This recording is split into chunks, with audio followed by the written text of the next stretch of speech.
Welcome to ప్రభా channel. ఈరోజు నేను ఒక స్పెషల్ చేయబోతున్నాను.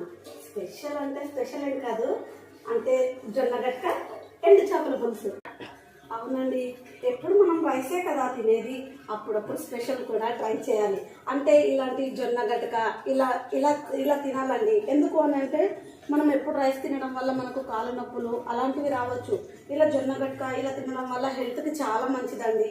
నేను ప్రిపేర్ చేస్తాను. ఇలా వాటర్ వేడెక్కిన తర్వాత మనం కొంచెం ఉప్పు వేసుకోవాలండి, అంటే టేస్ట్ కోసం ఉప్పు వేసుకోవాలి.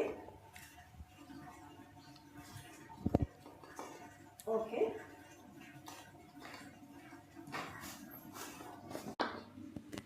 అంటే కావలసినంత జొన్న గట్క వేసుకోవాలి. కావలసినంత వేసుకున్న తర్వాత అంటే ఇలా బాగా రుబ్బాలండి, లేకపోతే ముద్దలు ముద్దలుగా వచ్చేస్తుంది అనమాట.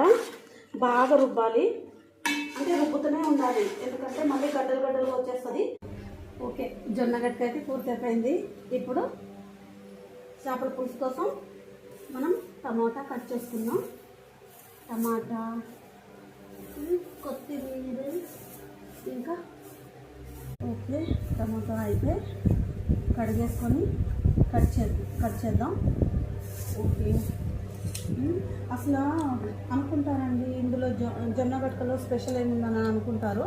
కాకపోతే అసలు అది మా పల్లెటూర్లలో అయితే ఎక్కువ అదే తినేవాళ్ళంట. అది అప్పుడు మా అమ్మమ్మ నాన్నమ్మ వాళ్ళంతా చెప్తూ ఉంటారు, ఎక్కువ అది తింటేనే ఆరోగ్యం బాగుంటుంది అంటారు. కానీ ఇప్పుడు ఎవరైతే తినడం లేదు, ఇప్పుడు వాళ్ళకి అసలు అరగదు. ఈ జనరేషన్లో అసలు ఏంటి ఇలా అలా అని అనుకుంటూ ఉంటారు.